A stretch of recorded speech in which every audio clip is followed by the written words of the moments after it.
Lockdown anger boils over on Dutch streets as people challenge a curfew. Are public safety measures failing? What's behind the rebellion? This is Inside Story.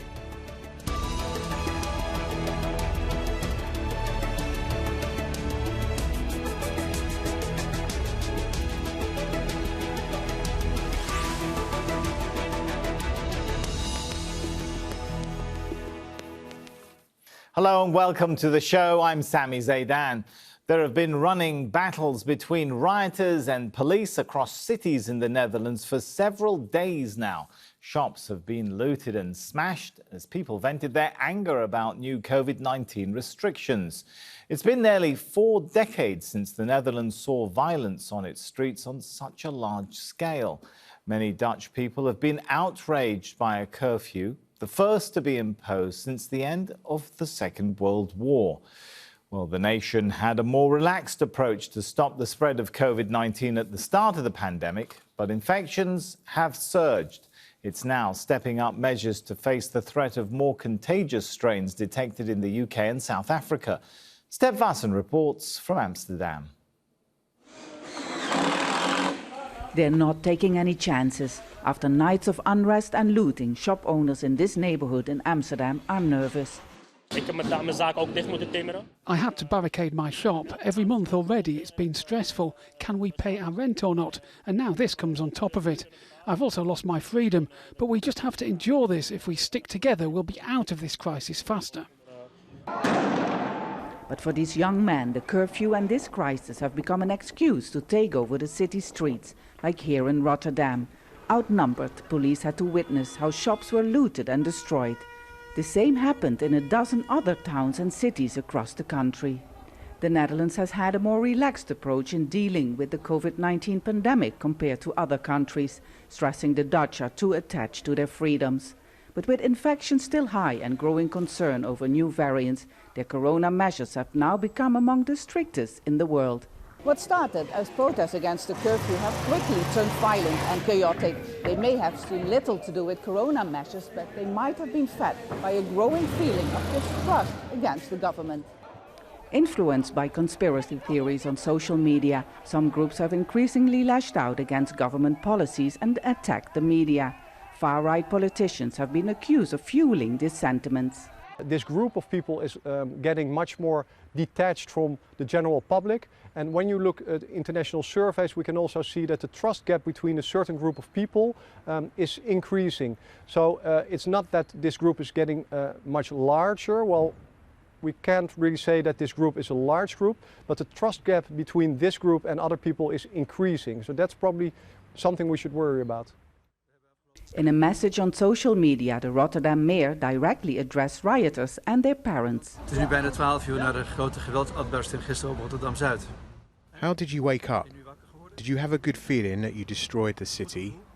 That you caused damages to the entrepreneurs of your city? Does that satisfy you? And what did you do with the stuff you stole last night? Questions that many are asking in the Netherlands, like these shop owners in Amsterdam, who are also wondering why in times of crisis some people choose to make the situation even worse. Step Vassen, Jazeera, Amsterdam. Well, protests against social distancing measures have also taken place in other European cities. Rallies turned violent in Denmark's capital, Copenhagen, last Saturday. An effigy of the Danish Prime Minister was set on fire and a few people were arrested. And in the Spanish capital, Madrid, protesters called for the end of masks. Among the slogans they chanted was, "We want to breathe." The growing discontent comes as many governments have tightened restrictions in recent months.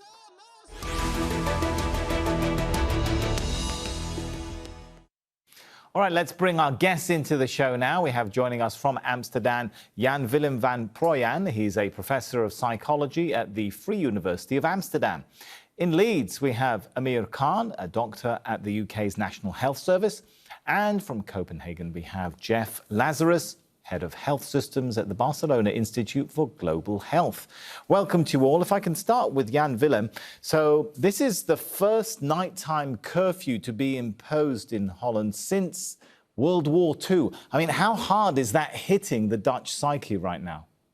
Yeah, it has hit the Netherlands really hard. So, in the first 3 nights after the curfew was imposed, there has been massive riots and destruction in many places, really, in the Netherlands. And so, this really raises the impression that this really was the final push for many people, where they said that it was enough. So there has been a lot of resistance against the lockdown measures, but this really was the final governmental intervention that made things escalate. It has been a little bit more quiet last night, I must say, but we have seen major riots. Jeff, does this show that the Dutch government is losing the ability to enforce lockdowns? Well, lockdown, as you mentioned, is new for the Dutch authorities, but what I think it shows is that they're really out of touch with their population. For me, I see the rioting also as a reaction to the slow vaccine rollout, which started 2 weeks after the rest of the EU countries. We're being told on the one hand that we need to vaccinate so that we can get out of the pandemic, and then the Netherlands is dragging their feet. Amir, I mean, you are amongst the frontline health workers. How vital are lockdowns to helping ease the pressure on those who work to help the public like you? I'm here in the UK. We have seen how government failures essentially have led to increased numbers of people contracting COVID and dying. We hit the horrible milestone yesterday of 100,000 UK COVID deaths. We know lockdown measures work. They worked for us in the early spring. It drove our infection rates down. It drove our hospital admissions down. As soon as we were released from our lockdown measures, we saw numbers climb in the winter period, and our hospitals were overwhelmed. And I'm speaking to patients who are bereft every day. I'm speaking to patients who are suffering the long-term effects of COVID every day. But on the other hand, I'm also speaking to people who have mental health issues as a result of losing their jobs, livelihoods, because of lockdown. It's so difficult, but it's so important. At the moment, it's a blunt instrument, lockdown, but at the moment, it's all we have until we've vaccinated enough people. I noted there that you used the word, it's all we have right now. I want to come back and pick up on that in a moment, because I think that's a very important point for discussion. But before we get there, going back to Jan-Willem once again, some of the latest protests that we've seen in Holland were organised by restaurant owners. How badly hit have they been? I mean, when we think about the lockdown, we're thinking primarily, of course, of saving public health. But as even Amir pointed out, there are other side effects, psychological health, the toll on people's psychological health, and the economic health of people.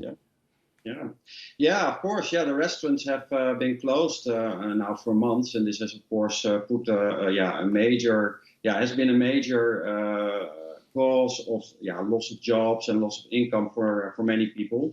There has been stimulus packages by the government to counter some of these detrimental effects, but to many entrepreneurs, this has merely been experienced as helpful, but also a band-aid for the bleeding. And the economic effects are really noticeable across society. And you also see, I think, besides these economic effects, as you mentioned, also a lot of these psychological effects. There's many people who feel frustrated and young people who feel lonely. So we can definitely see the consequences of that. And that doesn't mean it's not necessary, of course. Of course, these lockdown measures are necessary, but it does put a strain on people in many ways here, I'd say. Jeff, necessary, but are they sustainable in their current form? Let me quote some figures published in July, Jeff, for the month of April, right? We're not talking about the entire period since Corona struck, but those figures talked about historic falls in economic activity in the Netherlands. Domestic consumption dipped by 17%, manufacturing by 11%. Is that sustainable? Well, I don't think it's sustainable, and I think those figures are similar across all of the European Union countries. So what's been described, for restaurants is also happening for hotels, for cinema, for theater, for shops in general, particularly the independent shops, not the chain shops. So I don't think the lockdown is sustainable. I hope we're in the final push as we roll out the vaccine. All right, and Amir, you talked about government policy has kind of been going back and forth, hasn't it? How consistent has government messaging been as governments try and find, I guess, the middle ground to balance all of these concerns, public health, the economy? And how does that impact you doing your job when government messaging sometimes changes? It's been tricky over the last 10 months or so. Government messaging, particularly here in the UK, has changed throughout. I think one figure put it at about 60 different government messages throughout this whole period, which confuses people. And people don't know what to do, what they are allowed to do and what they aren't allowed to do. They have to be robust, clear messages when it comes to something as serious as this. Just going back to a previous point you made, it is impossible to separate the economy out from the health of the people as well. So we can't say, oh, well, we've got to release lockdown to improve the economy. All that will do is expose more people to the virus, overwhelm the health service, and we're stuck in a vicious cycle, which will also have an impact on the economy. All of this is having a huge effect on NHS workers and health workers right across Europe. The frequency at which I'm seeing my patients die, I've worked as a doctor now for nearly 15 years, and I've never seen it like this. I've never seen staff, NHS frontline workers, as worn out as we are now. We'll still carry on, but things like the riots, things like people denying COVID, saying that it doesn't exist, really does put additional strain on us when we are working as hard as we can. Talking about additional strain, it's not just Holland, is it? Jeff, you're in Copenhagen over this last weekend. We've seen protests in a number of European countries, Spain, Denmark. Is Europe rebelling or beginning to rebel against lockdown and health and safety measures? I don't think we're seeing major rebellion yet. We're seeing that frustration with, as was described, the lack of clear communication, the lack of a clear plan, the slow vaccine rollout. I think there's a small percentage who don't believe in COVID-19, who don't believe in the pandemic, but we're also seeing, like in the Netherlands, protests from restaurant owners, protests from those who own fitness centers and gyms. So I think they're really, voicing a legitimate concern that the government needs to move faster. I also think it's important to consider, to nuance our understanding of lockdown. So lockdown might be a nighttime lockdown. It might be closing shops and restaurants all of the time for a short period of time. So it's going to be different in different settings. And when you go to the Netherlands and you have your first nighttime lockdowns like they just had, that hit the Dutch population really hard on top of everything else they're suffering. All right. Jan-Willem, even if they're not the majority of the population, are we seeing at least some of those protesters who are coming out? They're not just protesting against the psychological and economic impact, it seems, of lockdowns, right? We're seeing citizen liberties groups joining protests. You look at some of the sloganing that's going on, and you begin to think if there are deeper, perhaps, reasons prompting this backlash. Yeah, well, I think what is a very important factor, one of the other people in this conversation mentioned it. There's, of course, quite a few people out there who have different beliefs about the causes of the virus, who think the virus doesn't exist, or believe in all sorts of different conspiracy theories about it, and have a deep-rooted distrust against the government. And these are the people in particular, I think, that just don't accept their freedoms being restrained because they don't see the necessity of it. And and I think that particularly among these people, the frustration has grown, I would say, and has also installed this need to rebel against it. Well, that is an interesting point. Some in the Netherlands say they've lost trust in the government's policies to tackle the pandemic. Let's have a listen to what some of those protesters are talking about. I don't agree with the actual politics in the Netherlands, the restrictions of freedom. The media don't always show these protests nicely, but I hope we can show that this is just a voice saying no. We are so afraid that we're going in the wrong direction. This is understandable, but it's really the wrong way. Well, as you can see there, I mean, some of the people protesting are wearing even Make America Great Again hats. And we're talking about in the Netherlands, right? People carrying banners complaining about fake news in one soundbite there. Jeff, I'm wondering, that says something, doesn't it, about a wider loss of public faith, at least amongst some people, in government, in institutions, in authorities, whether it's media, hospitals, or wider government policy? It's a real challenge we're facing now in Europe. On the other hand, I don't want to exaggerate that challenge.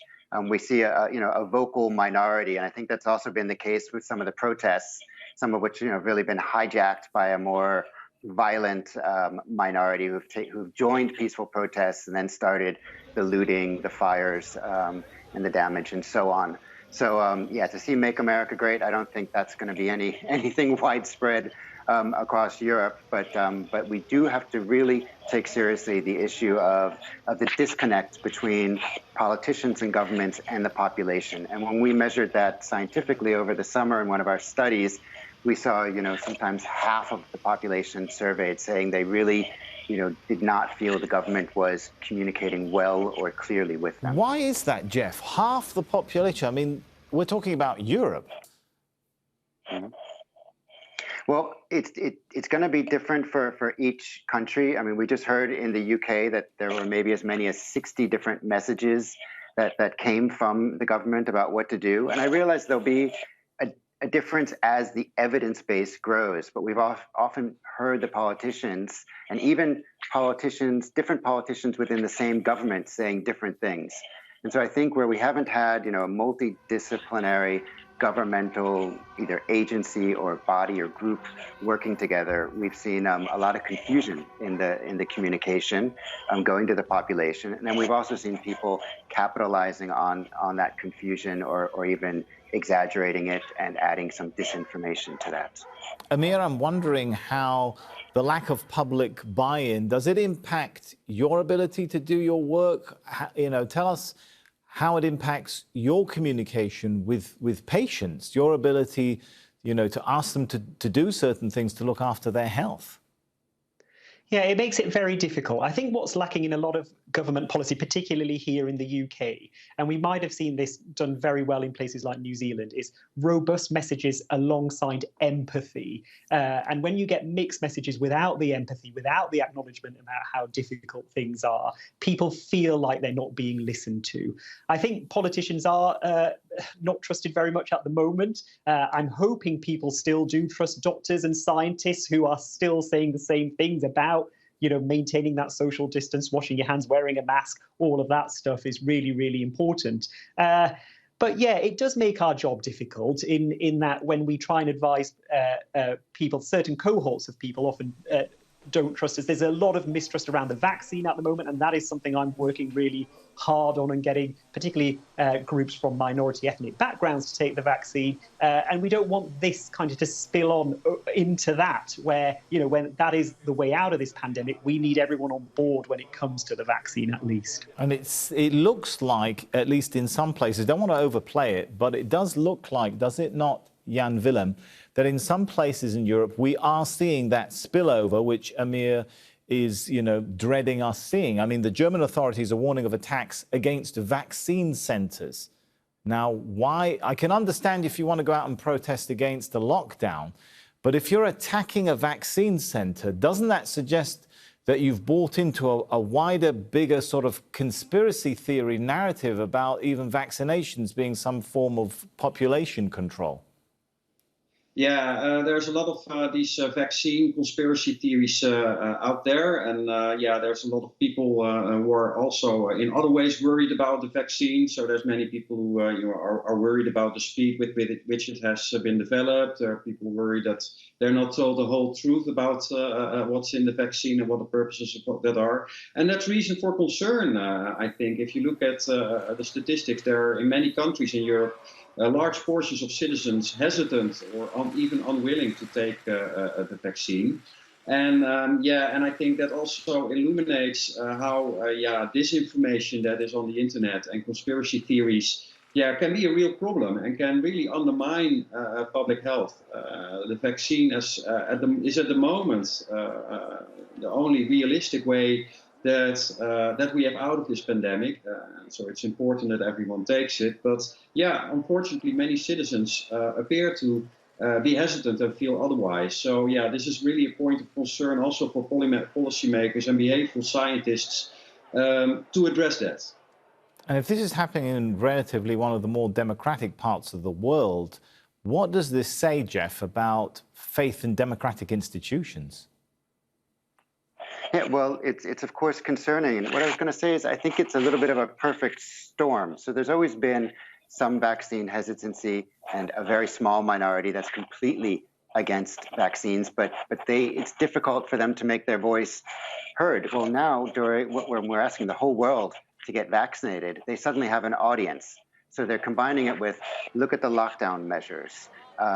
Look at what's happening in our societies. Look at the politicians who don't know what to do or who are doing things that we don't think is right. So they're tapping into that discontent and adding to it their own anti-vaccination perspectives and fears and concerns, and turning that into probably a larger force or movement than it really would have been, or than that it really is.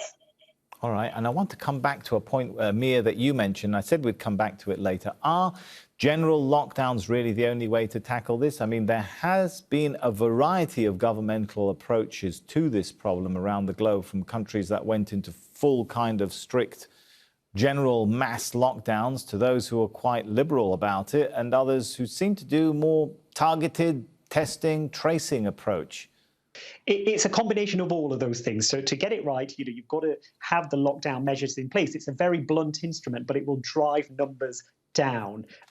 Border control is really important. We saw that in New Zealand and some of the Far Eastern Asian countries, how robust they were.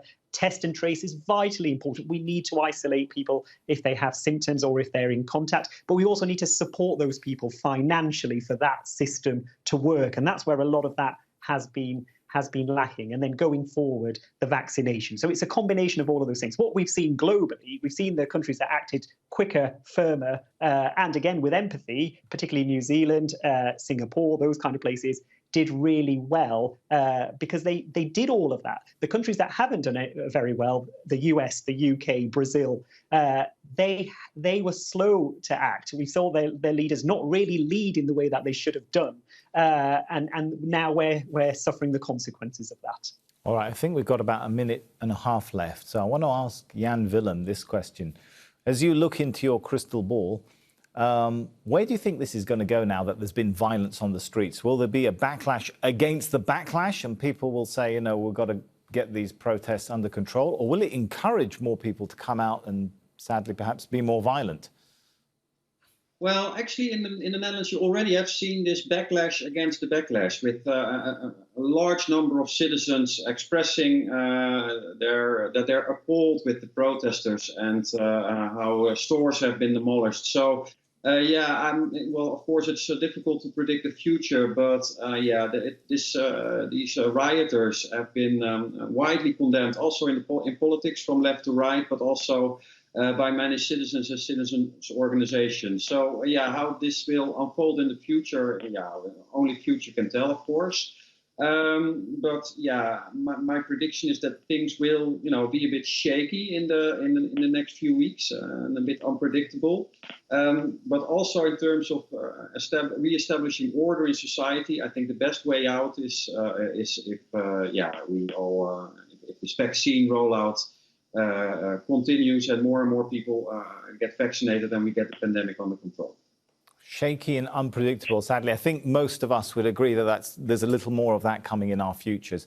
Thank you very much. It's been fascinating, though, to pick this apart. Let's thank our guests. Thanks to Jan-Willem van Prooijan, Amir Khan and Jeff Lazarus. And thank you, too, for watching. You can see the show again anytime by visiting our website, aljazeera.com. For further discussion, head over to our Facebook page. That's facebook.com/AJ Inside Story. You can also join the conversation on Twitter. Our handle there is @AJ Inside Story. From me, Sami Zeidan, and the entire team here, for now, it's goodbye.